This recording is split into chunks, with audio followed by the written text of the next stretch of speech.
بسم الله الرحمن الرحيم. الحمد لله واشهد ان لا اله الا الله وحده لا شريك له واشهد ان محمدا عبده ورسوله صلى الله عليه وعلى آله وصحبه وسلم تسليما كثيرا الى يوم الدين. ثم اما بعد. نام نہاد اہل حدیث جماعتوں اور شخصیات کا غیر سلفی جہادی منہج. سب سے پہلے ایک غلط فہمی کا ازالہ ضروری ہے. ہم نے جتنے بھی مختلف موضوعات پر اس سیریز میں ویڈیوز اپلوڈ کیے ہیں تو بعض بالکل ہی نادان کم علم جو لوگ ہیں وہ یہ سمجھے ہیں کہ ہم اصل جو اہل حدیث ہیں، سلفی ہیں، ان کے خلاف یہ نشریات کر رہے ہیں اور وہ پھر اس قسم کے کمنٹس کرتے ہیں کہ اہل حدیث سے کوئی خلاف بات کرتے ہو، اہل حدیث جماعت حق کا ہے وغیرہ. حالانکہ ایسا نہیں ہے. ہم تو خود اہل الحدیث اور سلفی ہیں الحمدللہ، اہل سنہ والجماعہ حقیقی، اور اسی لیے ہم نے نام ان کا رکھا ہے نام نہاد اہل حدیث. اس طرح نام نہاد مسلمان ہوتے ہیں جو شرک اور بدعات میں چل رہے ہوتے ہیں. اس کا یہ مطلب تو نہیں ہے کہ اسلام شرک اور بدعات کا نام ہے اور ان کی اس برائی کا رد کرنے کا مطلب اسلام کا رد کرنا ہے. اسی طرح یہ اہل الحدیث کہلانے کے لائق نہیں ہے. اہل حدیث کا صحیح عقیدہ منہج جو صلی اللہ صالحین کا، صحابہ کرام اور ان کی پیروی کرنے والوں کا عقیدہ اور منہج ہے، وہ تو ہم بیان کرتے ہیں، اپناتے ہیں اور کہلاتے ہیں. یہ اس کے لائق نہیں ہے اور لوگوں پر یہ واضح کرتے ہیں کہ صرف نام سے دھوکہ نہ کھائیں. جس طرح شیخ ربیع المدخلی حفظ اللہ فرماتے ہیں، سلفیت کا نام لے کر، سلفی کہلا کر سلفیوں کے خلاف کام کرنے والے گروہ اور شخصیات پھیل چکے ہیں عرب میں، عجم میں، ہر جگہ.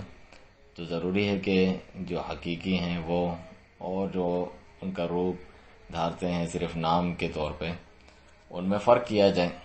اور اس سے تو اور یعنی نکھار کر ہم صحیح عقیدہ جو صحیح سلفی اہل حدیث عقیدہ ہے وہ لوگوں کے سامنے پیش کرتے ہیں کہ آپ اسے اپنائیں.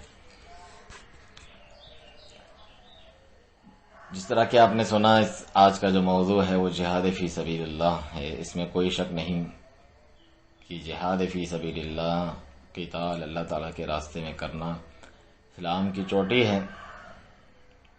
اس کے درجے کا کوئی بھی عمل نہیں اور ہر مومن کی اللہ کی راہ میں شہادت پانے کی آرزو ہوتی ہے. جب بھی فرمایا جو نہ جہاد کرے نہ نیت ہو تو نفاق کے شعبے پر موت کا خطرہ ہے.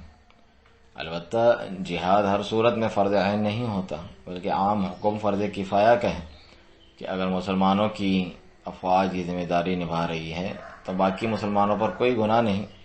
قرآن میں بھی ہے کہ مسلمانوں سے یہ تو نہیں ہو سکتا کہ سب کے سب نکل جائیں. دعوت اور تبلیغ اور جہاد کے تعلق سے یہ ذکر ہے. لیکن ہمارے ہاں کے نام نہاد جہادی گروپس اور جماعتیں اور تنظیمیں جن میں اہل حدیث کہلانے والے بھی شامل ہیں، ہر صورت اسے فرض عین قرار دے کر حکومت اور عام مسلمانوں پر منافق اور کفر کے فتوے لگاتی رہتی ہیں. اس کے رد پر شیخ احمد النجمی رحمہ اللہ نے ایک بہترین رسالہ جو ہے لکھا ہے، الارشاد الی بیان الحق فی حکم الجہاد کے نام سے، جس میں ثابت کیا ہے کہ جہاد عام حالت میں فرض کفایہ ہی ہے. جو صحیح اسلامی شرعی مسنون جہاد ہیں جسے سلف صالحین کرتے آئے ہیں، اس کی شرائط و ضوابط ہیں جیسے نماز کی شرائط ہیں. اب یہ نام نہاد اہل حدیث نماز کے فرض بھی نہیں بلکہ سنت مسائل پر بحث مباحثے، مناظرے اور دوسروں کو گمراہ قرار دینا کرتی رہتی ہیں. بلکہ خود جہاد کے تعلق سے ان کے شیخ عبداللہ ناصر رحمانی خطبہ جمعہ میں کہتے ہیں کہ جن کو مجاہد سمجھ رہے ہو اور جن کے ساتھ مل کر جہاد کر رہے ہو، یعنی کہ ایک نام نہاد ایک اہل حدیث جماعت الدعوہ کا رد کرتے ہوئے وہ کہتے ہیں کہ وہ دوسروں سے تعاون کرتی ہے بدعتیوں سے. تو کہتے ہیں کہ جن کے ساتھ مل کر جہاد کر رہے ہو ان کے نماز تو چیک کر لو، کہیں حدیث کے بجائے فقہ حنفی کے مطابق تو نہیں. یعنی اتنا اہمیت کی بات ہے ان کے نزدیک. تمہارا عقیدہ، منہج، سیاست، خلق سب مطابق ہو رسول اللہ صلی اللہ علیہ وسلم کے عقیدے اور منہج کے. تمہاری نماز مطابق ہو پیغمبر علیہ السلام کی نماز کے. حنفی اور شافی نماز نہیں بلکہ محمدی نماز جو اللہ کے پیغمبر نے پڑھی، جس نماز کے حوالے صحیح بخاری میں ہے، نہ کہ قدوری اور ہدایہ میں جہاں کوئی دلیل نہیں، کوئی سند نہیں. صحیح بخاری میں اس کے حوالے موجود ہیں کہ نماز مسنون کیا ہے. ہر طریقہ، ہر عمل پیغمبر اسلام کی اتباع کی روشنی میں ہو تو یہ ہے کامیابی کہ وہ اہم دلیل، وہ ٹھوس دلیل جس کے بغیر کامیابی ممکن نہیں ہے. تو 20-22 سال کا یہ کردار ہمارے سامنے ہے، کامیابی دکھائی نہیں دے رہی. جبکہ دوسری طرف یہی لوگ جہاد جیسی عظیم عبادت کے لیے کسی شرط کے قائل نہیں جو کتاب و سنت سے ثابت ہیں، جیسے صحیح عقیدہ و منہج، اخلاص، سنت کی پیروی، حکمران اور والدین کی اجازت، طاقت کی شرط، مسلمان کی عادت، ریاست اور ان کے جھنڈے تلے ہونا، اور یہ کہ جہاد دفاعی یا ہجومی ہوتا ہے، دونوں کی الگ شرائط ہوتی ہیں. ان سب کو تہس نہس کر کے کتابیں لکھتے، تقاریر کرتے ہیں کہ بزدل، بے غیرت، منافق صفت لوگوں کے بہانے ہیں، یہ جہاد سے جی چرانے والے حکمرانوں کے ایجنٹ ہیں، یہود و نصارہ کے ساتھی ہیں، وغیرہ وغیرہ. حالانکہ خود ان کا پرائیویٹ جہاد، گوریلا کارروائی جو فائدے سے زیادہ نقصان دہ ہونے اور جن کافروں کے خلاف لڑ رہے ہوتے ہیں انہی سے سیکھے گئے طریقے ہونے کے ساتھ ساتھ اسلامی اصول و سنت کے مخالف ہیں، اور یہ اس میں لگے رہتے ہیں. اور خوارج و تکفیریوں کی طرز پہ ان کا جہاد اور جہادی تنظیمیں ہوتی ہیں. حقیقی سلفی جو مسلمان ممالک، ان کی ریاست، حکومت اور ان کے ماتحت افواج کو ہی جہاد اور ان کے احکام سے مراد لیتے ہیں، خواہ اچھے ہوں یا برے. اور یہ بات تو تمام اہل سنہ والجماعہ کے عقیدے کی کتب میں لکھی ہوئی ہے، مگر یہ خوارج کی طرح ان کی پرواہ نہیں کرتے اور قرآن و حدیث کا خود ساختہ فہم لے کر امت کو، خصوصاً نوجوانوں کو گمراہ کرتے ہیں. کیونکہ ان کے جذباتی ہونے کا، کم عقل فہم ہو کر مسلمانوں تک کے خلاف لڑنے کے لیے تیار ہو جانے کا حدیث میں بھی ذکر ہے. حدثاء الاسنان صفاء الاحلام کہا رسول اللہ صلی اللہ علیہ وسلم نے خوارج جو مسلمانوں کے خلاف لڑتے ہیں اور اس کو جہاد سمجھتے ہیں کہ وہ کم سن بھی ہوں گے اور کم عقل بھی. اوپر سے ان جیسے دہشت گرد گروپس کو جو کہ جھوٹ فریب سے جہادی کہلاتے ہیں، حالات بھی ایسے سازگار مل جاتے ہیں کہ واقعی مسلمانوں کی کوتاہی کے سبب ان پر کافروں کا قبضہ ہے، مظالم ہیں، اور حکومتوں کی کوتاہی کے سبب وہ نہ ان مظلوموں کی اور نہ ہی خود اپنی ان کافروں کے خلاف مدد و نصرت و جہاد کرتے ہیں. تو بجائے صحیح نبوی سلفی طریقے کے مطابق ان کے عقیدے و عمل کی اصلاح کرنی چاہیے، یعنی سلفی منہج اور عقیدے کے مطابق وہ کرنے کے بجائے جس سے مدد و نصرت آتی ہے اللہ کی، یہ انہیں الٹا بھڑکا کر جذباتی کر کے اپنے گروہوں میں شامل کرتے رہتے ہیں اور دعویٰ یہ کرتے ہیں جیسے کافر ان سے ڈرے ہوئے لرزاں و ترساں ہیں، حالانکہ وہ ان جیسوں کو پسند کرتے اور ان کو لاشعوری طور پر اپنا اعلی کار بنا کر خوب اسلام، مسلمانوں کی بدنامی کا سبب بناتے ہیں، بلکہ ممالک پر قبضے تک کرنے کا جواز بناتے رہتے ہیں. کسی کی 2 بلڈنگ گرا دی جائے تو اس بہانے پورے 2 ملک تک قبضہ کر کے تباہی مچانے کا جواز پیدا کرتے ہیں.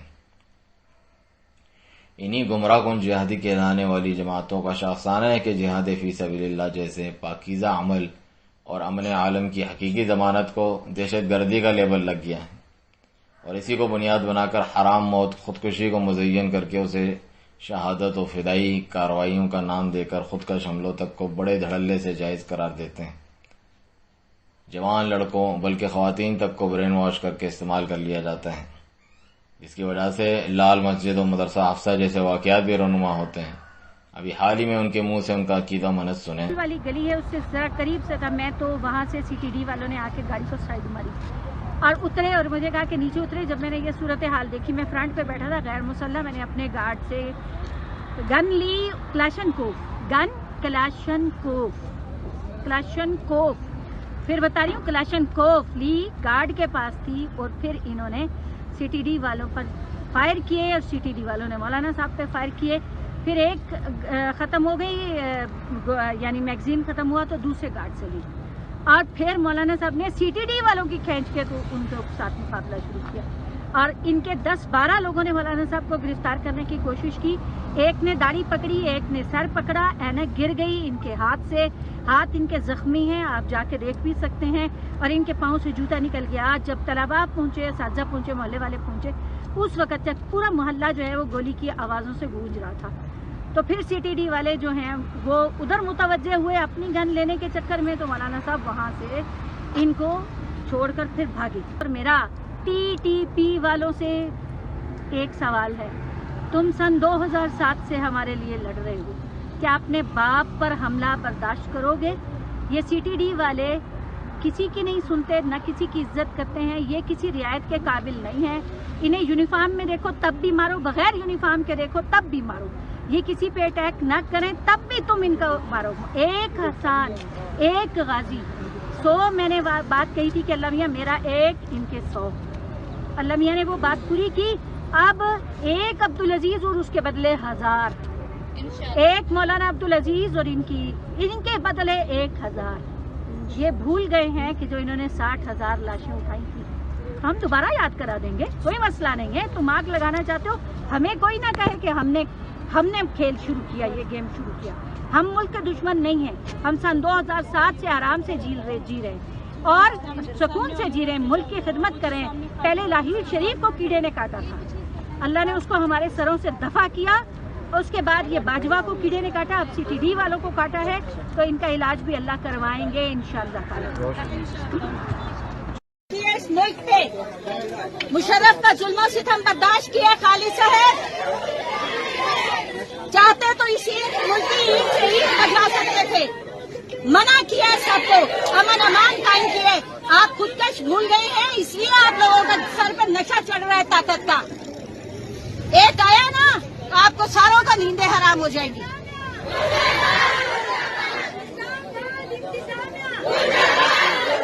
چنانچہ صرف جہاد کا نام لے کر ایک خاص خلیہ بنا لینے سے بندہ جہاد فی سبیل اللہ کرنے والا نہیں کہلاتا، بلکہ ہو سکتا ہے وہ بدعتی خارجی طریقے پر حکومت سے الگ اپنا امیر المجاہدین بنا کر پرائیویٹ جہاد کرتے پھریں، جو خود اس لائق ہیں کہ مسلمان حکومت و افواج و قانون نافذ کرنے والے ادارے اس کے خلاف جہاد کریں، جیسے حافظ سعید صاحب ہیں، جماعت الدعوہ لشکر دیوا امیر المجاہدین ہے جناب. تو ان کے خلاف تو خود جو ہے جہاد کرنے کا حکومت کو حکم ہے، اور لوگوں کو ان کے خلاف جہاد کرنے میں حکومت کی حمایت کرنی چاہیے، نہ کہ مخالفت، جیسا کہ خلیفہ راشد علی بن ابی طالب رضی اللہ عنہ نے خوارج کے خلاف جہاد کیا اور تمام صحابہ رضی اللہ عنہم نے ان کی تائید کی اور ساتھ دیا. حالانکہ یہ خوارج حدیث کے مطابق بڑے عبادت گزار، پرہیزگار اور گناہ کو کفر تک سمجھ کر بچنے والے لوگ تھے. لوگ کہتے ہیں نماز یہ جو ہے اہل حدیثوں کی طرح پڑھتے ہیں، یہ تو اہل حدیث ہیں. جناب ان کی نماز خوارج کی، فرمایا صحابہ تم اپنی نماز کو اس کے سامنے کم سمجھو گے، تو یہ کوئی دلیل نہیں ہے. چنانچہ توحید حکمیت کا وہ نعرہ بلند کرتے تھے، توحید. مگر عقیدہ و منہج ان کا سنت و سلف کے مطابق نہ ہونے کی وجہ سے اس انجام تک پہنچے. توحید حکمیت تو الگ سے چوتھی قسم بنا کے توحید کی بدعتیوں کی طرح حافظ سعید بھی اپنی کتاب عقیدہ و منہج میں ذکر کرتے ہیں. چنانچہ ایسے لوگ ہر دور میں نکلتے رہیں گے یہاں تک کہ آخری گروہ ان کا دجال کے ساتھ نکلے گا. الحمدللہ یہ تمام باتیں کتاب و سنت اور سلف صالحین کے عقیدہ و منہج و فہم سے ثابت ہیں، جن کے دلائل ہم اپنے مقالات، کتب اور دروس میں اہل علم کے کلام سے دیتے آئے ہیں. تفصیل جاننے کے لیے ڈسکرپشن میں دیے گئے لنک سے استفادہ کریں. اور یہ جاننا چاہیے کہ جہاد صرف تلوار سے نہیں ہوتا، بلکہ اس سے بھی پہلے علم و دعوت و زبان سے، تحریر سے، ہر طور پر جہاد ہوتا ہے. بلکہ ایسی نام نہاد جہادی بدعتیوں کا رد کرنا خود ایک عظیم جہاد ہے، جیسا کہ امام ابن تیمیہ رحمہ اللہ فرماتے ہیں.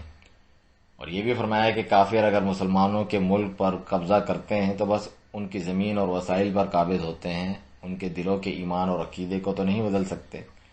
لیکن جو اہل بدعت ہوتے ہیں وہ تو شروع سے ہی دل کے ایمان و عقیدے کو خراب کرتے ہیں، تو یہ بڑے فسادی ہیں. بلکہ ان جیسوں کی وجہ سے تو کافروں کو موقع ملتا ہے کہ مسلمانوں پر غالب ہوں، جیسا کہ خود امام ابن تیمیہ شیخ الاسلام رحمہ اللہ کا مشہور واقعہ ہے کہ تاتاریوں کے خلاف نام نہاد مسلمان الٹا مزار و قبر پہ جا کے مردوں کو پکارنے لگے، تو انہوں نے ان کے ساتھ مل کر جہاد چھوڑ دیا کہ اللہ کی مدد نہیں آئے گی. ان کے عقیدے توحید کی اصلاح کی، شرک کو ترک کروایا، تب جا کر وہ لڑے اور اللہ نے نصرت فرمائی. مگر اس بارے میں سلفی عقیدے منہج کو بالائے طاق رکھ کر ان نام نہاد اہل حدیثوں کی باقاعدہ جہادی تنظیمیں موجود ہیں. کوئی لشکر طیبہ ہے تو کوئی جماعت الدعوہ، کوئی تحریک المجاہدین ہے تو کوئی کبھی حرکت الدعوہ الجہاد ہوا کرتی تھی. بلکہ اس سے بڑھ کر جو مشہور عالمی دہشت گرد تنظیمیں ہیں جیسے القاعدہ اور داعش وغیرہ تک، وہ بھی خود کو سلفی کہلاتی پھرتی ہیں. جس کا ظاہر ہے یہ مطلب نہیں کہ کفار امن پسند ہیں، بلکہ وہ تو دہشت گردوں کے سب سے بڑے سرغنہ خود ہیں، اور مسلمانوں میں اس قسم کی تنظیموں اور شخصیات کو رواج دے کر اسے مزید پھیلانے کے جواز پیدا کرتے ہیں. اور یہ جہادی گروہ ایسے گمراہ بدعتی دہشت گردوں جیسے اسامہ بن لادن وغیرہ کو اپنا ہیرو تسلیم کر کے خود بھی گمراہ ہوتے ہیں، دوسروں کو بھی گمراہ کرتے ہیں. ہم تو صاحب کہتے ہیں اللہ کی قسم برملا تب وقت بھی کہا، آج آپ کے اندر بھی کہتے ہیں اسامہ بن لادن ابو عبداللہ، اللہ کی قسم ہم اس کو اپنا سردار، سالار، شاندار، تاجدار بھائی مانتے ہیں عالم اسلام۔ صلی اللہ علیہ وسلم نے فرمایا من خیر معاش الناس، زندگی تو اس بندے کی زندگی ہے، دیکھنی ہو تو اس کی زندگی دیکھو۔ اور لوگوں کو کیا پتا، اللہ کی قسم یہ جاجی کی چوٹیوں پر میں جب گیا نا، جب میں گیا تو وہاں پر وہ اسامہ بن لادن مجھے کسی نے بتلایا، اس نے کہا یہ آج سے کوئی 18-19 یا غالباً 19-20 سال پہلے کی بات ہے، کسی نے کہا عرب کا شہزادہ آیا ہے، یہاں اربوں خربوں پتی ہے، دولتوں کا کوئی حساب نہیں ہے۔ میں نے کہا اچھا دیکھیں تو صحیح یار، یہ اتنی بڑی دولتیں چھوڑ کے اللہ کا بندہ یہاں آیا ہے۔ دیکھا راولپنڈی کے بھائیوں جا کر تو پتھر پڑے تھے، ان کا چولہا بنایا ہوا تھا، اوپر پتیلا پڑا تھا، جنگل کی لکڑیاں تھی اور نیچے پھونکے مار رہا تھا کون؟ سر پہ میں راکھ پڑی تھی، یہ تھا اسامہ بن لادن۔ یہ جہاد کے مزے ہی کچھ اور ہیں، جن کو یہ مزے آ جاتے ہیں نا، اللہ کی قسم، اللہ اکبر، یہ کافر بدبخت کیا جانے۔ جب سنت کے مطابق جہاد نہیں ہوتا تو مختلف گروہ مل کر روس جیسے کافروں کو بھگا کر بھی افغانستان میں خانہ جنگی کا شکار ہو جاتے ہیں، اور وہ برکات حاصل نہیں ہو پاتی جو صحیح شرعی جہاد کی صورت میں حاصل ہوتی ہیں۔ یہ جماعتیں تو توحید کی دعوت، شرک کا رد، سنت کی دعوت اور بدعات کے رد اور اہل بدعت سے بیزاری تک کے منہج کو نہیں اپناتی، بہت سی تو خود بدعقیدگی کا شکار ہوتی ہیں، جیسا کہ اپنے ایک مقالے میں شیخ ربیع المسخری حفظہ اللہ فرماتے ہیں کہ بہت سے تو افغانستان جہاد میں ایسے تھے جن کے خود گلوں میں تعویذ گنڈے لٹکے ہوتے تھے اور انہی پر بھروسہ کیے ہوتے تھے، پھر کہاں سے نصرت الہی نصیب ہو۔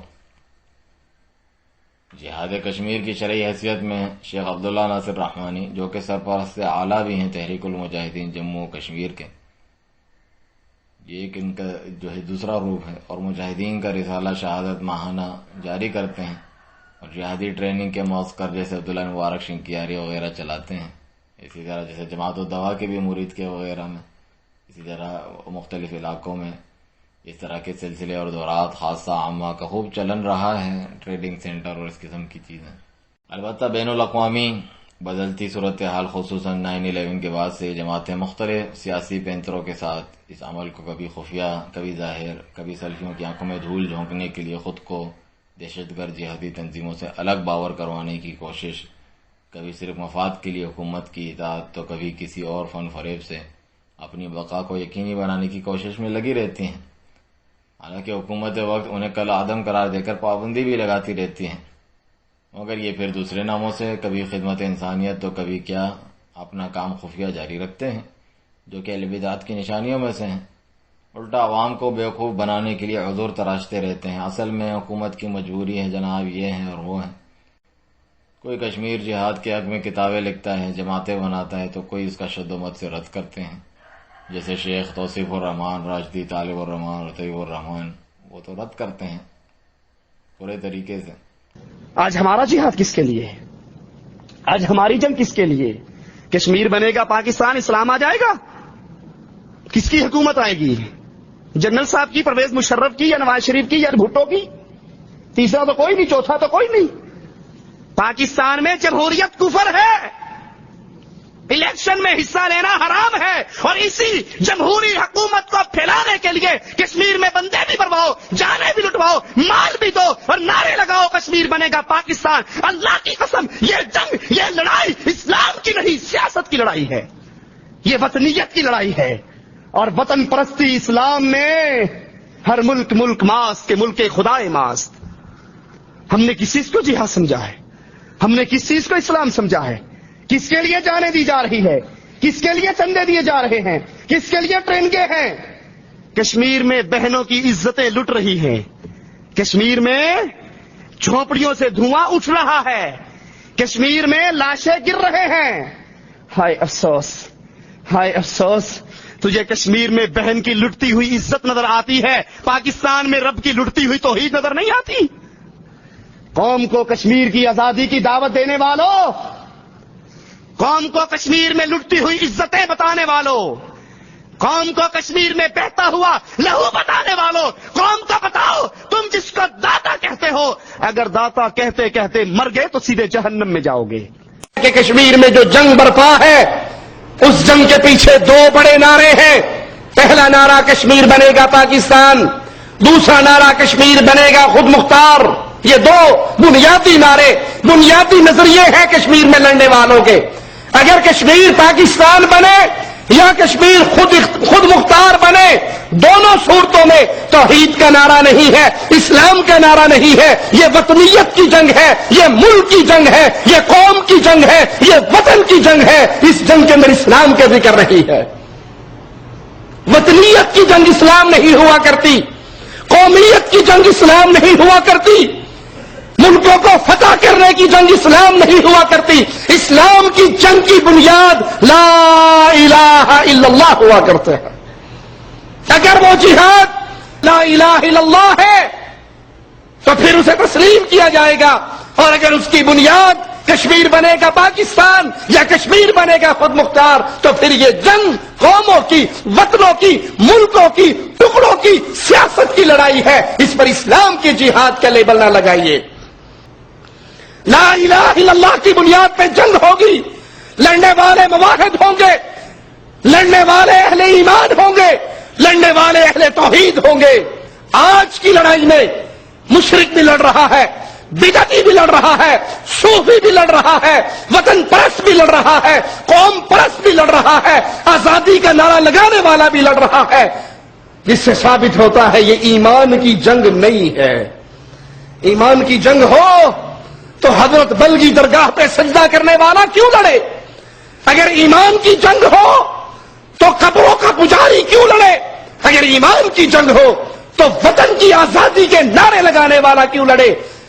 اسلام کے لیبل لگ جاتا ہے، وگرنہ کشمیر کے نام پہ ایک ٹکڑا آزاد ہوا یا نہیں ہوا؟